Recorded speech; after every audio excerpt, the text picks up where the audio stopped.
Y pues quiero decirte que desde que el Señor decidió revelarse a los hombres por medio de las Escrituras, también estableció eh, hombres que iban a escribir esas escrituras para que tú y yo hoy pudiéramos tener esa palabra en nuestras manos, esa palabra pudiera llegar a nuestras mentes y a nuestros corazones. Y te quiero contar un poquito de cómo fue que, que esos 39 libros del Antiguo Testamento y esos 27 libros del Nuevo Testamento lograron establecerse y hacen parte de nuestra Biblia que utilizamos hoy, que está comprendida por 66 libros, como lo vimos la clase pasada.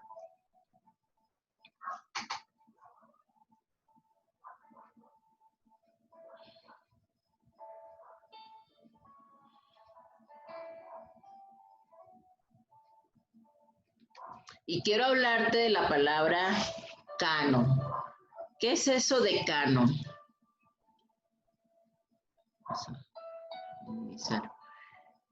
El canon de la palabra canon proviene de la palabra caña o vara de medir en el griego y de la palabra canet en el hebreo. Esta palabra en el hebreo significa una caña recta usada como regla. Y en el hebreo, la palabra canon igual significa regla o patrón de medida. Y la misma escritura, ahorita yo te voy a mostrar una serie de versículos donde la misma escritura nos habla sobre el comienzo de esta palabra. La misma escritura nos cuenta cómo fue que esa palabra fue guardada y preservada para que nosotros hoy pudiéramos tener acceso a ella. El anhelo del corazón de Dios es que todas las personas tengan acceso al conocimiento de su palabra. Y nosotros vamos a ver, te voy a pedir que tomes tu Biblia. Si no la tienes en la mano, corre, ve, búscala, porque quiero que demos un recorrido por varios versículos para que comprendas un poquito mejor de lo que te estoy hablando. Vamos a ver que desde el libro del Éxodo, en el capítulo 24, versículo del 3 al 4, dice la palabra, y Moisés vino y contó al pueblo todas las palabras de Jehová y todas las leyes, y todo el pueblo respondió a una voz y dijo, haremos todas las palabras que Jehová ha dicho. Y Moisés escribió, pon atención, y Moisés escribió todas las palabras de Jehová, y levantándose de mañana, edificó un altar al pie del monte y 12 columnas según las 12 tribus de Israel. Esto sucede después de que la palabra narra la victoria de los hijos de Israel sobre Amalek, y que mientras las manos de Moisés eran sostenidas en alto delante del Señor, posteriormente, ¿verdad? El Señor le da esta indicación a Moisés de que escriba, de que registre las palabras del Señor. Y Moisés así lo hace. Entonces, la palabra nos da sugerencias, ¿cierto?, acerca de los comienzos de la escritura. Vamos a ver otro ejemplo. Y este ejemplo está en Deuteronomio 31, del 9 al 11. Dice la escritura, y escribió Moisés esta ley y la dio a los sacerdotes, hijos de Leví, que llevaban el arca del pacto de Jehová, y a todos los ancianos de Israel. Y les mandó Moisés diciendo, al fin de cada 7 años, en el año de la remisión, en la fiesta de los tabernáculos, cuando viniere todo Israel a presentarse delante de Jehová tu Dios, en el lugar que él escogiere, leerás esta ley delante de todo Israel a oídos de ellos. Vemos otro ejemplo aquí en Deuteronomio 31:9 sobre los comienzos de la escritura. Y aquí nos está contando precisamente en esta porción, cierto, que esta ley debía ser guardada y leída a la gente cada 7 años. Ahora, vamos a otro ejemplo en Deuteronomio 31, del 24 al 26. Es la orden de guardar la ley junto al arca, dice.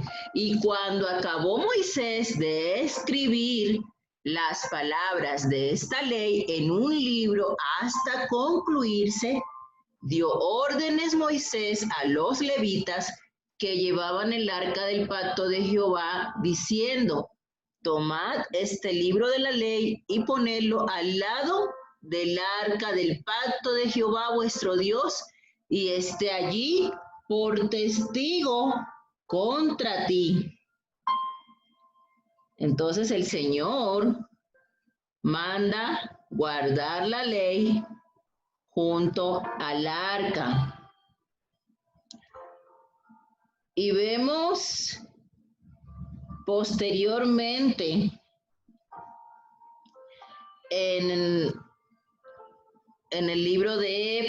el primer libro de Samuel, capítulo 10, versículo 25, dice, Samuel recitó luego al pueblo las leyes del reino y las escribió en un libro, el cual guardó delante de Jehová. Y vemos así como también Samuel registró algunos eventos, ¿cierto?, en un libro. También los profetas en tiempos posteriores, ¿sí?, se dedicaron a escribir libros. Vemos otro ejemplo en el libro de Josué. Dice la palabra en el capítulo 24, versículo 24 al 26, y el pueblo respondió a Josué, a Jehová nuestro Dios serviremos y a su voz obedeceremos. Entonces Josué hizo pacto con el pueblo el mismo día y les dio estatutos y leyes en Siquem. Y escribió Josué estas palabras en el libro de la ley de Dios, y tomando una gran piedra, la levantó allí, debajo de la encina que estaba junto al santuario de Jehová. Entonces Josué también registró algunos eventos, ¿cierto? Porque nos dice la palabra que también Josué escribió palabras en el libro de la ley de Dios. Vemos también ejemplo de que los profetas, ¿cierto?, en circunstancias difíciles que vivía el pueblo de Dios, también se ocuparon de escribir. Dice Jeremías 36, del 2 al 4, toma un rollo de libro y escribe en él todas las palabras que te he hablado contra Israel y contra Judá y contra todas las naciones desde el día que comencé a hablarte, desde los días de Josías hasta hoy. Entonces, aquí todos estos versículos se los digo porque precisamente la teología sistemática es una enseñanza basada completamente en la palabra del Señor. Todos los temas que vamos a ver tienen que tener un sustento y un fundamento bíblico.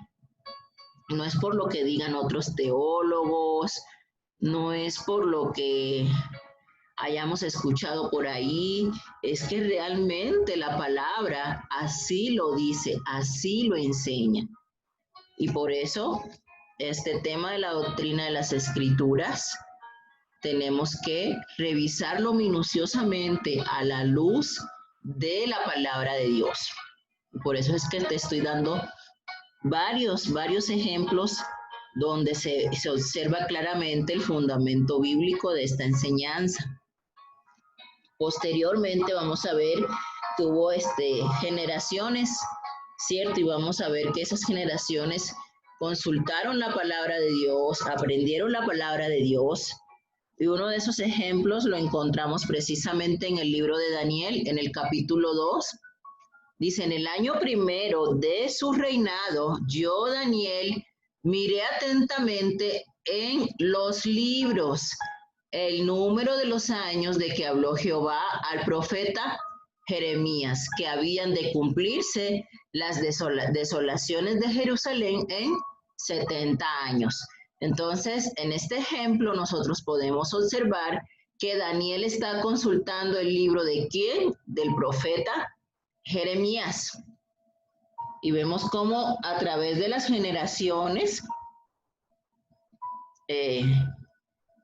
se continúa, ¿cierto? Revisando las escrituras, tanto de Moisés como de los profetas y de todos esos hombres que el Señor levantó para inspirarlos a escribir el Antiguo Testamento.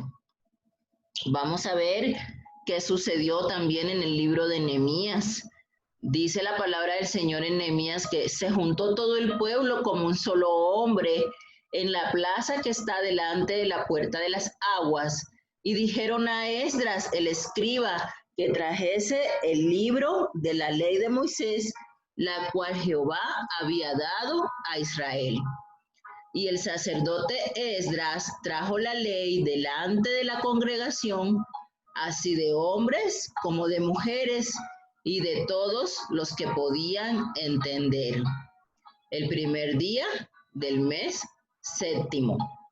Y leyó en el libro delante de la plaza que está delante de la puerta de las aguas, desde el alba hasta el mediodía, en presencia de hombres y mujeres, y de todos los que podían entender, y los oídos de todo el pueblo estaban atentos al libro de la ley.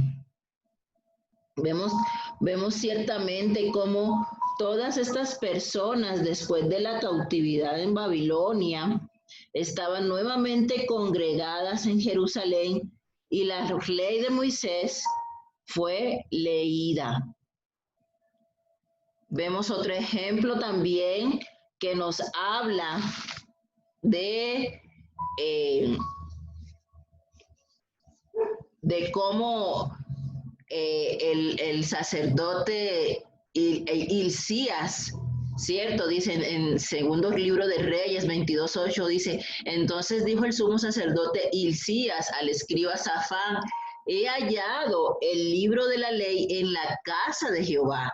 E Hilcías dio el libro a Safán y lo leyó. Entonces, durante el reinado de Josías en Judá, este libro de la ley que había sido perdido fue hallado.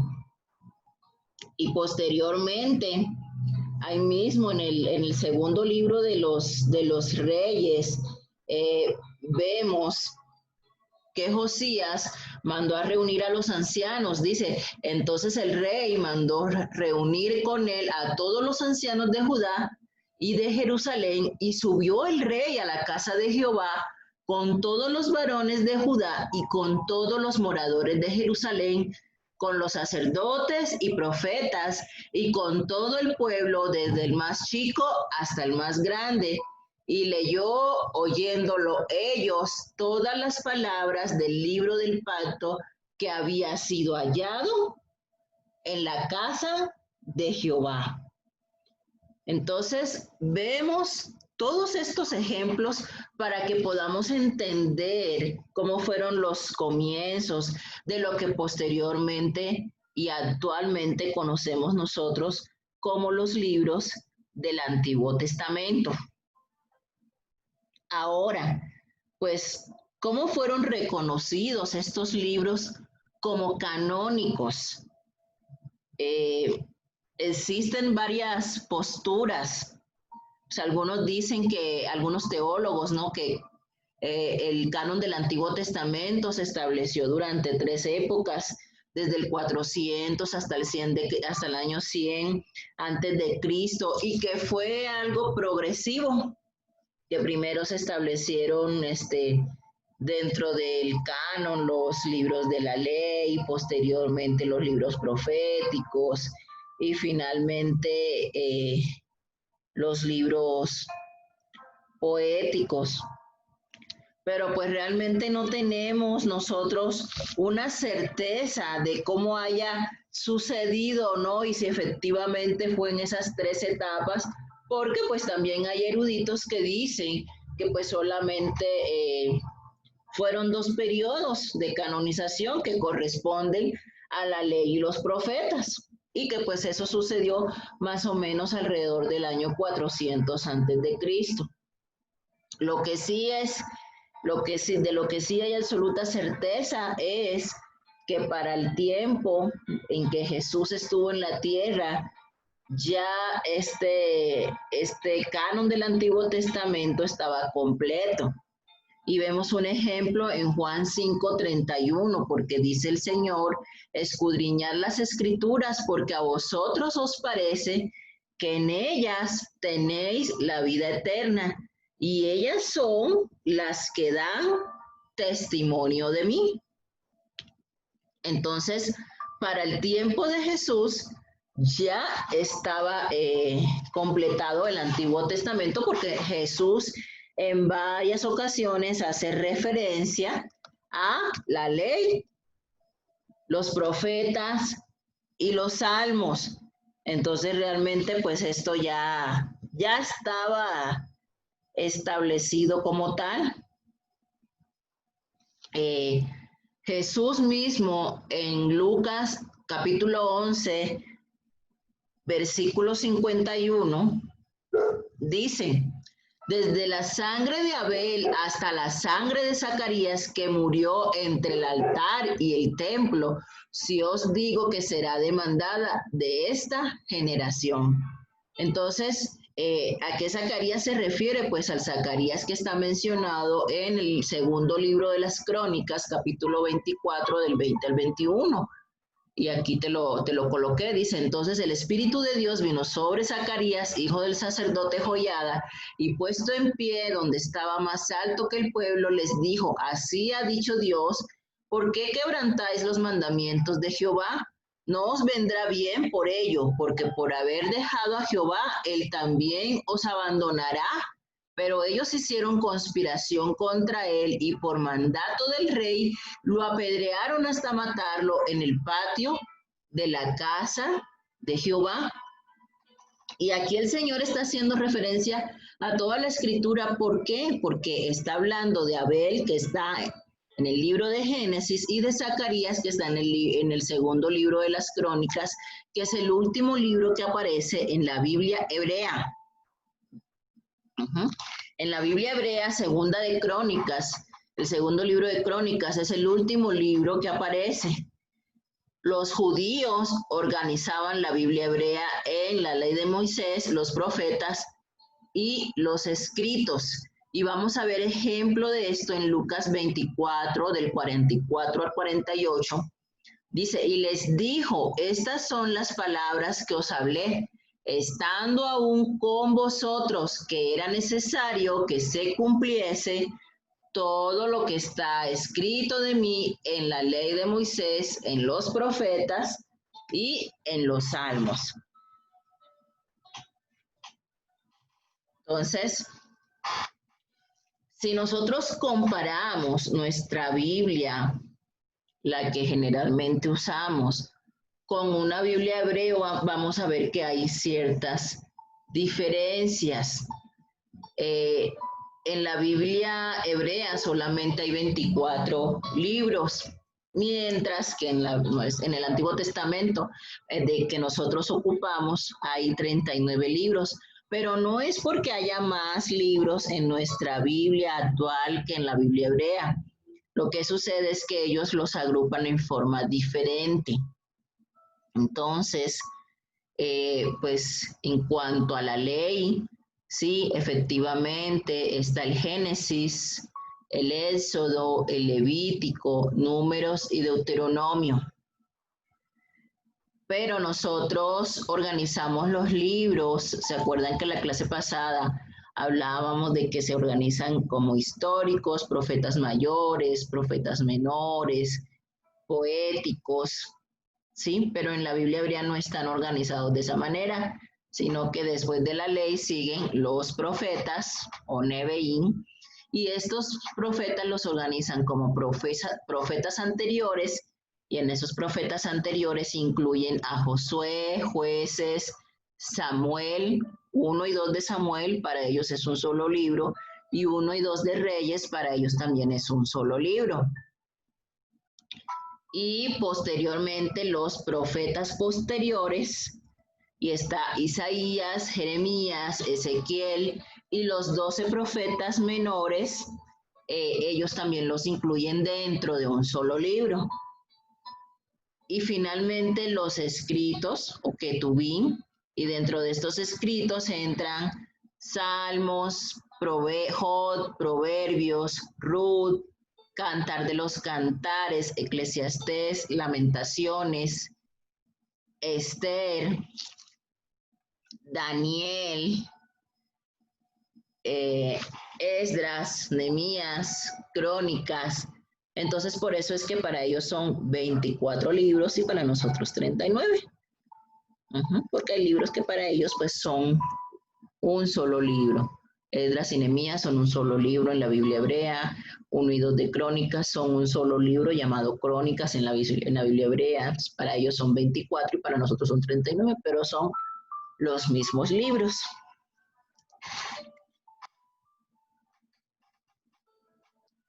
A Esdras se le conoce como el padre del canon del Antiguo Testamento. Se le ha designado así porque fue él quien después de la cautividad, ¿cierto?, se preocupa por hacer una recopilación y una organización de todos estos libros del Antiguo Testamento para que este pueblo que regresaba de la cautividad pudiera tener nuevamente un encuentro con su Dios. Y el canon del Antiguo Testamento se confirmó en un concilio llamado Concilio de Jania en el año 96 después de Cristo, y esto fue dirigido por el rabino Yochanan ben Zakkai. ¿Cuáles fueron los factores que determinaron o que llevaron a que se estableciera el canon del Antiguo Testamento? Entre estos factores estaba el sistema judaico, porque los sacrificios concluyeron con la destrucción de Jerusalén y del templo de Jerusalén en el año 70 después de Cristo. Posteriormente a esto, los judíos fueron esparcidos y ellos tenían que determinar cuáles eran esos libros inspirados por Dios, debido a que habían ya muchos escritos extraescriturales, muchos escritos que no eran legales, que no eran inspirados, y por eso se vio la necesidad de establecer un canon. Otro motivo que fue necesario, ¿no?, y por eso se tuvo la necesidad de establecer un canon, fue porque el cristianismo comenzó a expandirse entre los gentiles, ¿cierto? Y comenzaron a circular muchos escritos y los judíos necesitaban excluir esos libros cristianos de entre sus escritos y del uso en las sinagogas. Y entonces establecieron ese canon del Antiguo Testamento porque necesitaban ellos establecer su canon y que pues esas palabras que estuvieran allí no hablaran, ¿cierto?, del Salvador. Vemos nosotros ejemplos donde podemos observar que en el Antiguo Testamento, en el Nuevo Testamento, se cita en el Antiguo Testamento, se cita en el Nuevo Testamento. En Juan 7:38 la palabra dice, el que cree en mí, como dice la Escritura, de su interior correrán ríos de agua viva. Vemos un ejemplo en Hechos 8:32, dice el pasaje de la Escritura que leía era este: como oveja a la muerte fue llevado, y como cordero mudo delante del que lo trasquila, así no abrió su boca. Este pasaje al que hace referencia Hechos capítulo 8, versículo 32, es el pasaje que está en Isaías 53:7. Recuerden que para este entonces, pues los libros no estaban divididos en capítulos ni en versículos, y entonces regularmente vamos a escuchar esta escritura, esta expresión, como dice la Escritura, como dijo el profeta, como dijo el Salmo, como dijo, porque no había una división como hoy en día que hacemos referencia y rápido podemos decir, vamos a Hechos capítulo 8, versículo 32, y se nos ha facilitado mucho, ¿cierto? El poder estudiar las Escrituras, porque ya hay una organización en capítulos y en versículos, pero antes no era así. Entonces, por eso es que vemos que constantemente se cita de esta manera, mencionando el nombre del profeta que lo dijo, el nombre de la persona que lo escribió, la ley de Moisés, ¿cierto? Entonces, por eso es que vemos estas expresiones en la palabra. En Romanos 4:3 dice, ¿por qué? ¿Qué dice la Escritura? Creyó Abraham a Dios y le fue contado por justicia. Mateo 21:42 dice, Jesús les dijo, ¿nunca leísteis en las Escrituras? La piedra que desecharon los edificadores ha venido a ser cabeza del ángulo. El Señor ha hecho esto y es cosa maravillosa a nuestros ojos. En Juan 5:39 dice, escudriñad las Escrituras, porque a vosotros os parece que en ellas tenéis la vida eterna, y ellas son las que dan testimonio de mí. Entonces el mismo Jesús está diciendo que las Escrituras dan testimonio de él, y sabemos que hay muchas profecías mesiánicas que hablan de la venida de Jesús en los profetas, en los salmos, y por eso dice el Señor, las Escrituras dan testimonio de mí. En Romanos 1:2 dice que él había prometido antes por sus profetas en las santas Escrituras. Entonces, entre los criterios del canon, había que hacerse varias preguntas, porque el canon no fue establecido por hombres. Los eruditos realmente solamente vinieron como a confirmar que esta palabra realmente estaba inspirada, pero al canon ya el pueblo judío le había dado por sí una autoridad en medio del pueblo. Estos libros ya eran completamente reconocidos como canónicos durante la época de Esdras. Entonces, los escritos ya gozaban de un criterio de autoridad.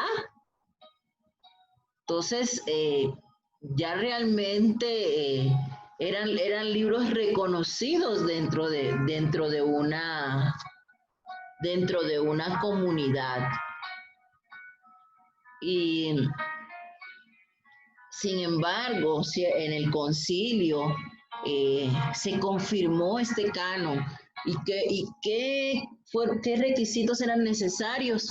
Bueno, se preguntaban, ¿es evidente que Dios es su autor? ¿Fue escrito por un profeta o un portavoz de Dios? es genuino y se puede saber el tiempo y lugar, así como su autor. Su doctrina es apoyada por otros libros que también cumplen con estos requisitos. Fue de uso habitual para la enseñanza en Israel. Vemos que todos los libros del Antiguo Testamento, muchos de ellos fueron citados por Jesús y por los apóstoles más de 600 veces en el Antiguo Testamento.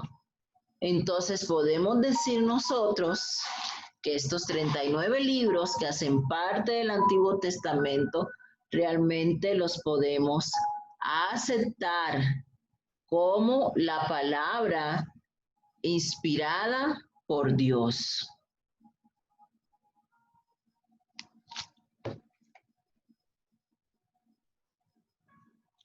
Sin embargo, hubo una situación, y es que durante el periodo intertestamentario, en ese periodo de silencio de Dios, se escribieron algunos libros apócrifos y que inclusive pues algunos fueron agregados al Antiguo Testamento como parte del canon de la iglesia tradicional, de la iglesia católica.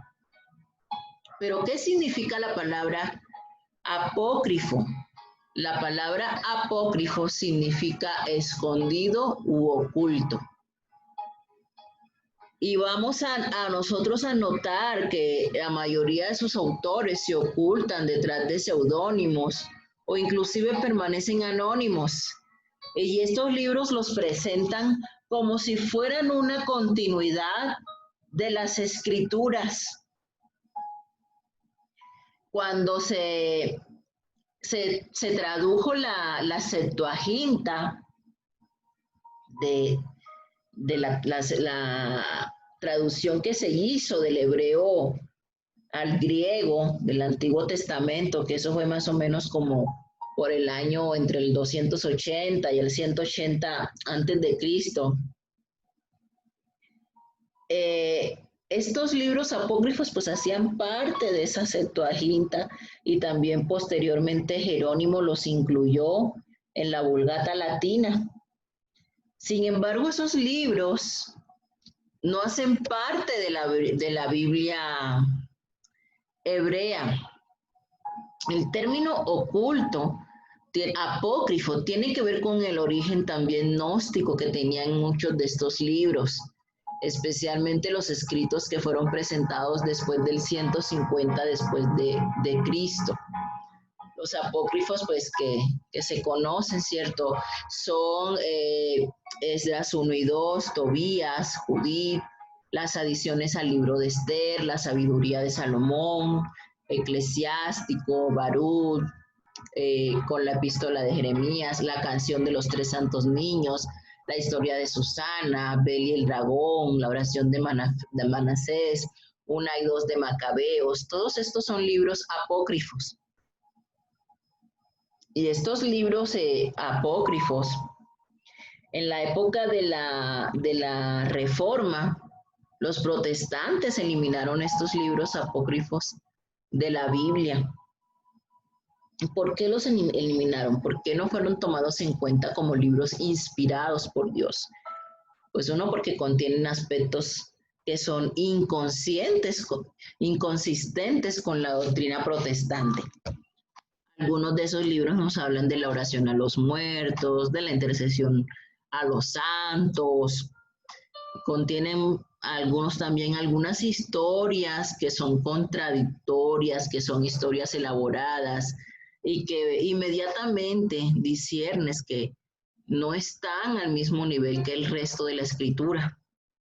Estos libros no fueron aceptados por el pueblo judío, porque sabemos que todo el Antiguo Testamento fue escrito por judíos.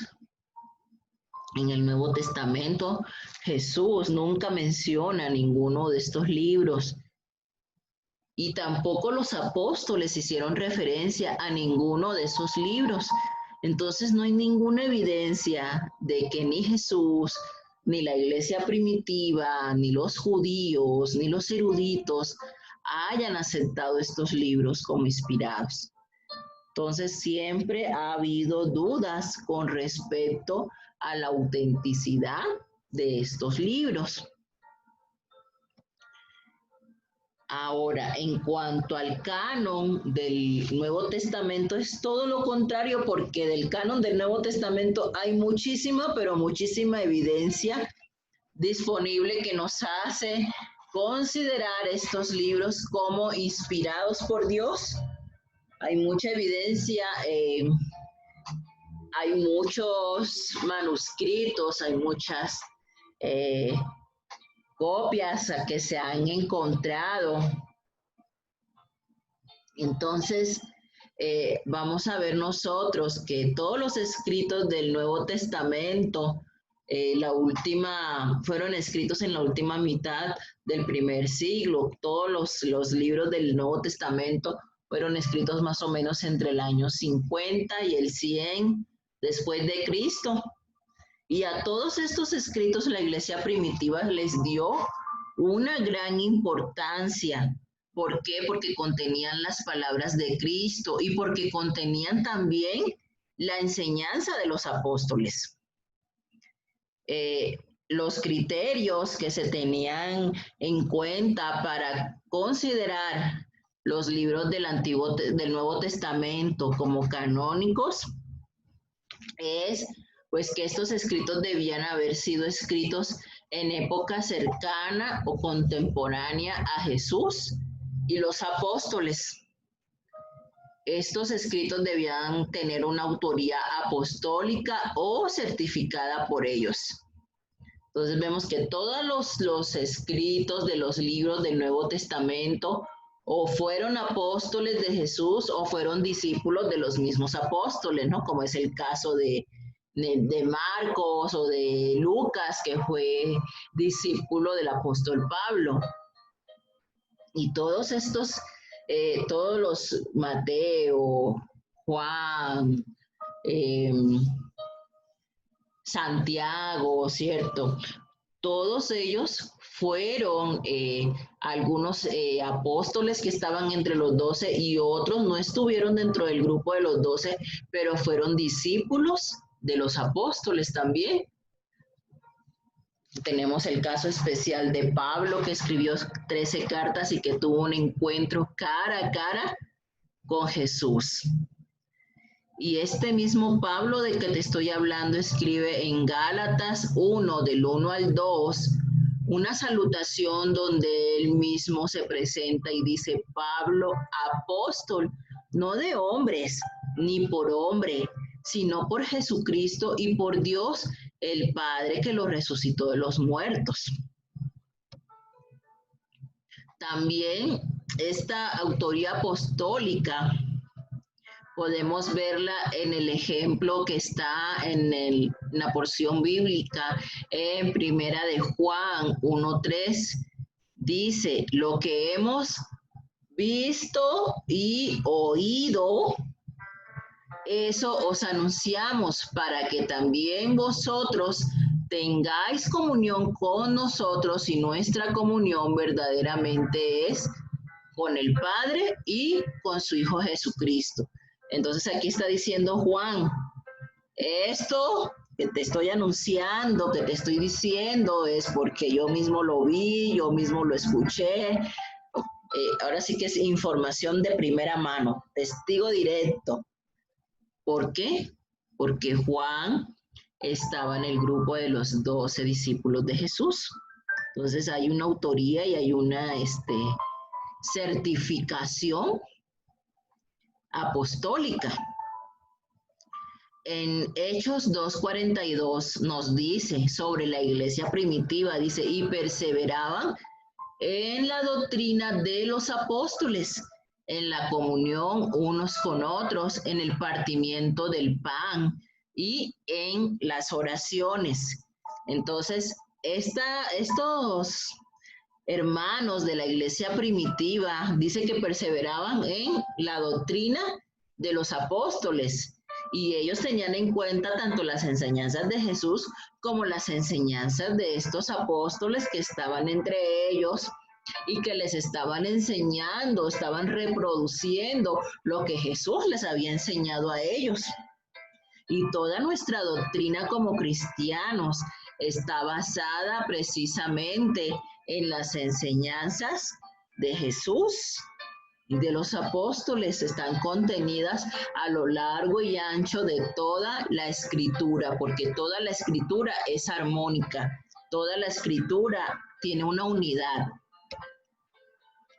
En segunda de Pedro 1:16 dice: testigos presenciales de la gloria de Cristo, porque no os hemos dado a conocer el poder y la venida de nuestro Señor Jesucristo siguiendo fábulas artificiosas, sino como habiendo visto con nuestros propios ojos su majestad. Entonces, Pedro también está diciendo prácticamente lo mismo que está diciendo Juan, ¿no? Juan dice: lo que hemos visto, lo que hemos oído, esto os anunciamos. Y Pedro dice: no, yo no te estoy contando fábulas, yo no me estoy imaginando, ¿cierto? Yo lo que te estoy diciendo es porque yo mismo he visto con mis ojos su majestad. Entonces hay una autoridad apostólica en los libros del Nuevo Testamento. Vemos otro ejemplo en segunda de Pedro 3, del 15 al 16, dice: y tened entendido que la paciencia de nuestro Señor es para salvación, como también nuestro amado hermano Pablo, según la sabiduría que le ha sido dada. Pedro está testificando de Pablo y nos está diciendo que a Pablo le ha sido dada una sabiduría. Dice: Pablo, según la sabiduría que le ha sido dada, os ha escrito casi en todas sus epístolas, o sea, en sus cartas, hablando en ellas de estas cosas, entre las cuales hay algunas difíciles de entender, las cuales los indoctos e inconstantes tuercen, como también las otras escrituras, para su propia perdición. Entonces, ahí está muy clara la enseñanza. Pablo está diciéndonos que Pedro nos está diciendo que a Pablo se le ha dado una sabiduría y que en base a esa sabiduría ha escrito. Otro de los criterios para la canonicidad del Nuevo Testamento fue la aprobación universal. Todas las iglesias cristianas del Nuevo Testamento aprobaron estos escritos. Vemos un ejemplo en Primera de Tesalonicenses 5:27. Dice: os conjuro por el Señor que esta carta se lea a todos los santos hermanos. Colosenses 4:16, por su parte, dice: cuando esta carta haya sido leída entre vosotros, o sea, entre los colosenses, haced que también se lea en la iglesia de los laodicenses, que estaba ahí cerquita, ¿cierto? Y que la de Laodicea la leáis también vosotros. Entonces, Pablo está dando la indicación de que sus cartas sean leídas, no solamente en ese lugar, sino que la compartan con los hermanos de otro lugar. Y estas escrituras de los apóstoles tuvieron una dispersión, una expansión, y por eso pudieron aprobarse en forma universal. Vemos otro ejemplo en Apocalipsis 1:11. En Apocalipsis 1:11 dice que decía: yo soy el alfa y la omega, el primero y el último. Escribe en un libro lo que ves y envíalo a las 7 iglesias que están en Asia: a Éfeso, Esmirna, Pérgamo, Tiatira, Sardis, Filadelfia y Laodicea. Entonces el mismo Jesús, que es el alfa y omega, está indicando, escribe y envíalo a las 7 iglesias que están en Asia. O sea, dispersa esta palabra, dispersa esta palabra. Santiago 1:1 dice, Santiago, siervo de Dios y del Señor Jesucristo, a las 12 tribus que están en la dispersión, salud. Entonces, él está escribiendo para todas esas tribus que estaban dispersas. Él está escribiendo, se expandió esta palabra y fue aceptada en forma universal. Primera de Pedro 1:1 dice, Pedro, apóstol de Jesucristo, a los expatriados de la dispersión en el Ponto, Galacia, Capadocia, Asia y Bitinia. Segunda de Pedro 3:15 tenemos otro ejemplo, dice, y tened entendido que la paciencia de nuestro Señor es para salvación, como también nuestro amado hermano Pablo, según la sabiduría que le ha sido dada, os ha escrito. Entonces, así la palabra fue esparcida. Otro criterio para la canonicidad del Nuevo Testamento fue la veracidad doctrinal. Tenía que haber una armonía doctrinal entre los libros y el resto de los escritos. Entonces, a lo largo del Nuevo Testamento vemos que se utiliza muchísimo las citas del Antiguo Testamento. ¿Por qué? Porque toda la palabra es una unidad. En el Nuevo Testamento encontramos muchos ejemplos que hacen referencia a las profecías mesiánicas, que hacen referencia a las enseñanzas de Moisés. El mismo Jesús decía, oíste que fue dicho, ¿cierto? O así lo que quería decir, ¿no? Esto te lo enseñó la ley de Moisés, oíste que fue dicho, pero yo os digo. Entonces, el Señor hace referencia a Él mismo a las escrituras del Antiguo Testamento en el Nuevo Testamento, dándonos así como resultado una veracidad y una armonía entre todos los libros de las Sagradas Escrituras. Y por último, la inspiración divina. ¿Daba verdadera evidencia de inspiración divina? Y esta era la prueba fundamental. Todo daba lugar finalmente a este aspecto. Entonces, desde muy temprano en la historia de la Iglesia ya existían tanto originales como copias de las cartas de Pablo y de los evangelios. Y poco a poco a esto se fueron añadiendo los otros escritos, las cartas de Juan, de Pedro, de Santiago, de Judas, terminando con la tercera de Juan y el Apocalipsis, que fueron los últimos libros en escribirse. Y así se cerró el canon del Nuevo Testamento porque se acabó la autoría apostólica. Empezaron a morir los apóstoles, ¿cierto? Y se acabó la autoría apostólica. Nadie puede decir ahorita, no, pues es que yo voy a escribir una carta, ¿no? Y ahí la voy a agregar al Nuevo Testamento. No, señor, esa autoría apostólica concluyó el día que Juan terminó de escribir Tercera de Juan y Apocalipsis. Ahí se cerró el canon del Nuevo Testamento y esto quedó establecido en el Sínodo de Hipona en el 393 después de Cristo. Ahí se conformó la lista de los 27 libros actuales que nosotros tenemos en nuestra Biblia como libros del Nuevo Testamento. Y sí, claro que desde que se empezó a establecer este canon, hubo unas motivaciones, ¿cierto? Así como también las hubo para establecer y determinar un canon, una lista, una norma, una regla de estos son los libros que están inspirados realmente por Dios. Así también hubo una necesidad que movió para que se estableciera el canon del Nuevo Testamento. Y esa necesidad fue precisamente porque empezaron a surgir muchas herejías y lo escuchamos, ¿cierto? Desde las mismas cartas en el Nuevo Testamento constantemente los apóstoles están haciéndole una exhortación a la iglesia de las herejías, de las falsas enseñanzas, de los falsos maestros que se estaban levantando. Uno de esos fue de esos herejes fue Marción.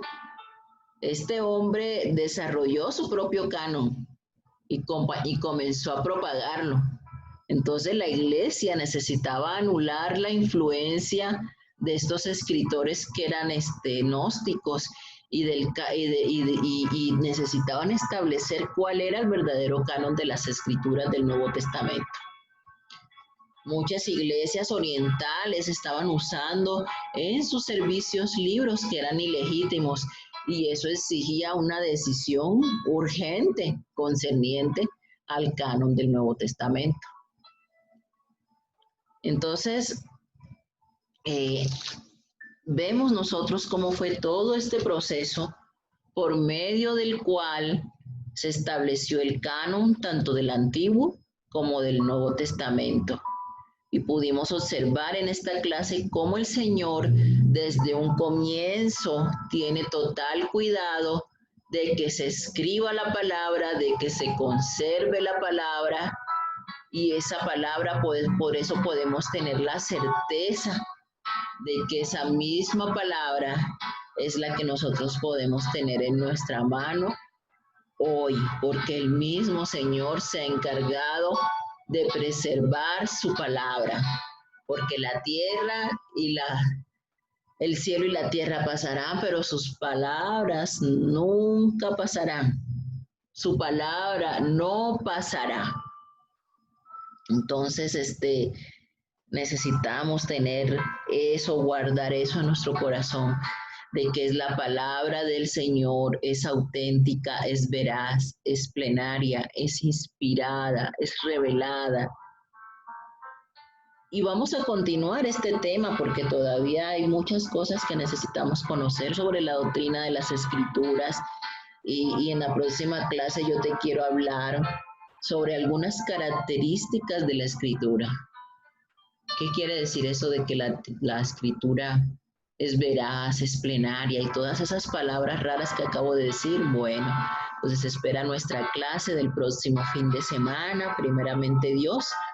Voy a estar compartiéndote sobre esas características de la Escritura. Necesitamos aprender también sobre las traducciones de la Escritura. Entonces todavía nos faltan algunas clases para poder complementar este tema tan importante para nuestra vida cristiana. Dios te bendiga. Yo deseo, anhelo de todo corazón que esta clase haya sido de edificación para tu vida.